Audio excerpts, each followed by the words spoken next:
बिस्मिल्लाहिर्रहमानिर्रहीम। Technical jobs info 1.0 में खुशामदीद। अस्सलाम वालेकुम। सिंध पुलिस डिपार्टमेंट में SPD1 प्रोजेक्ट कोड है। तादाद असामियाँ 11,108 हैं और कांस्टेबल की भर्तियाँ हैं। ऑल ओवर द सिंध ये भर्तियाँ जिसमें मेल भी शामिल है, फीमेल भी शामिल है, माइनॉरिटी कोटा भी है।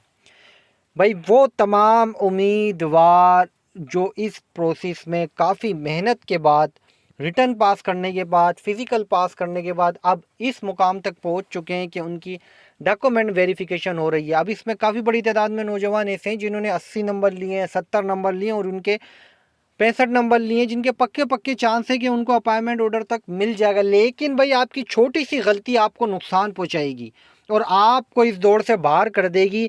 आपको मैं शुरू से समझा रहा हूँ कि अब आपने गलती नहीं करनी, कोई गुंजाइश नहीं है।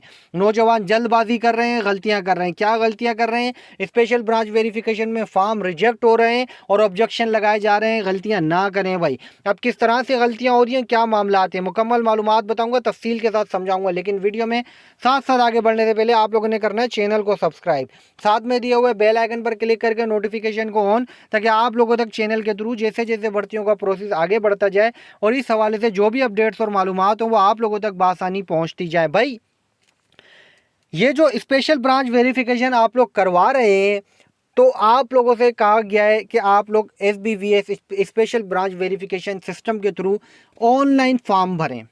तो काफ़ी बड़ी तादाद में नौजवान ऐसे हैं भाई जिन्हों के पास सिस्टम अवेलेबल था, नेटवर्क अवेलेबल था, तो उन्होंने घर बैठे ही अपनी SBVS कराई है। लेकिन भाई घर बैठे SBVS का फॉर्म तो भरा है, लेकिन काफ़ी बड़ी तादाद में नौजवानों ने गलतियां कर दी हैं और उनके अब फॉर्म इन प्रोसेस में जाने के बाद अब उनके ऑब्जेक्शन लगना शुरू हो गए। और ऑब्जेक्शन लगा और आपने उसके ऊपर ध्यान नहीं दिया, आप उसको वॉच नहीं कर रहे और वो ऑब्जेक्शन पड़ा रहा, तो आप लोगों के लिए होगा नुकसान, क्योंकि आपकी इनकम्प्लीट डॉक्यूमेंट वेरिफिकेशन होगी। तो फिर आपके लिए आगे मसला बनेगा। भाई क्या नुकसान है और क्या ऑब्जेक्शन लगाए जा रहे हैं, तो मैं आपको यहाँ पे कुछ दिखाता हूँ, आपको समझाता हूँ। ठीक है, आपको लेके चलता हूँ मैं मालूमात की तरफ और मज़ीद तफसीलात की तरफ।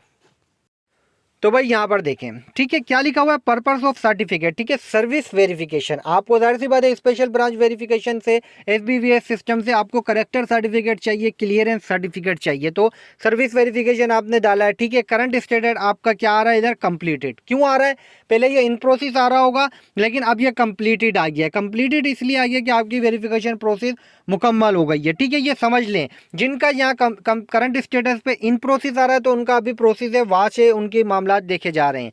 लेकिन जिनका कंप्लीटेड आ गया है तो उसका जो है, उनका अगर क्लियर है तो सर्टिफिकेट जनरेट होगा, नहीं तो यहाँ पे देखें डेस्टिनेशन लिखा हुआ है pending at area verification, remark your application is completed. ठीक है, कंप्लीटेड एप्लीकेशन है लेकिन destination pending at area verification. अच्छा, ये एरिया वेरिफिकेशन पेंडिंग में गई हुई है। ठीक है, इसी तरह यहाँ पर डेस्टिनेशन में जो है रिमार्क्स आ रहे हैं कैंडिडेट्स के, किसी का जो है किसी ने अपना जो है नाम में जो है गलती की हुई है, किसी ने अपने जो है डॉक्यूमेंट के एड्रेस में गलती की हुई है। NIC पे एड्रेस कुछ है, डॉक्यूमेंट में एड्रेस कुछ है। ठीक है, किसी ने जो है अपने डॉक्यूमेंट की नंबरों में गलती की हुई है। भाई वेरिफिकेशन फ़िलहाल तो आप लोग जो भी नंबर डाल लें या जो भी डिटेल डाल लें वो आपकी वेरिफिकेशन फॉर्म सबमिट तो हो रहा है, लेकिन जब प्रोसेस कंप्लीट हो रहा है तो फिर उस पर ऑब्जेक्शन लग रहा है, रिमार्क्स आ रहे हैं कि आपका एड्रेस डबल है, आपने गलत एड्रेस डाला हुआ है, आपके NIC पे ये एड्रेस है, आपने एड्रेस के अंदर कुछ गलती करी हुई, छोटी सी भी गलती की हुई है तो वो ऑब्जेक्शन लग रहे हैं। तो आपने करना क्या है भाई? फॉर्म को तसल्ली से भरें। सबमिट कराने से पहले अपने सामने आप अपनी मैट्रिक की मार्कशीट रखें, आप अपना NIC रखें और आप अपना डोमिसाइल PRC फॉर्म रखें। ठीक है, तीनों पे अपना एड्रेस देखें और same as it is address लिखें जहाँ पर आपसे एड्रेस मांगा हुआ है। अपने फादर का नाम NIC पे देखें, NIC पे क्या लिखा हुआ है? मोहम्मद लिखा हुआ है या M लिखा हुआ है या जो है मोहम्मद सत्तार, मोहम्मद गफ़ार या गफ़ूर, जो भी लिखा हुआ है या सिर्फ गफ़ूर लिखा हुआ है, तो सेम एज इट इज़ वही लिखें। आप अपनी तरफ से कुछ भी ना लिखें। ठीक है, आपके NIC पे आपका नाम क्या लिखा हुआ है वो लिखें। NIC नंबर गौर से देखें, अपना मोबाइल नंबर लिखें, करंट एड्रेस, प्रेजेंट एड्रेस जो NIC पर है, एज पर डॉक्यूमेंट्स हैं वो लिखें। और जो है आप लोग काफ़ी बड़ी तादाद में ऑफ़र नंबर और सीरियल नंबर में परेशान थे, तो ऑफ़र नंबर पे भाई आपका ऑफ़र लेटर जारी हुआ है, मैंने आपको बताया भी था, वो लिखें। और सीरियल नंबर पर अपना अपना जो डॉक्यूमेंट वेरिफिकेशन सीरियल नंबर आया हुआ वो लिख दें, ठीक है। उसके बाद तसल्ली के साथ अपना फॉर्म जमा करवाएं। अदरवाइज़ अगर ऑब्जेक्शन लगा और जो है कोई भी केस आपका पेंडिंग में गया तो फिर आपको लंबी परेशानी होगी और आप परेशान होंगे, ठीक है। तो गलतियां ना करें, ऑब्जेक्शन लगना शुरू हो चुके हैं, अपने फॉर्म की तरफ नज़र रखें जिन्होंने ऑनलाइन फॉर्म सबमिट करवा दिया है। उम्मीद करता हूँ मज़ीद मालूमात के लिए चैनल पर रखेंगे नज़र, न्यू इन्फॉर्मेशन के साथ आऊँगा दोबारा। जब तक के लिए आप सबसे चाहूँगा इजाज़त। अल्लाह हाफ़िज़।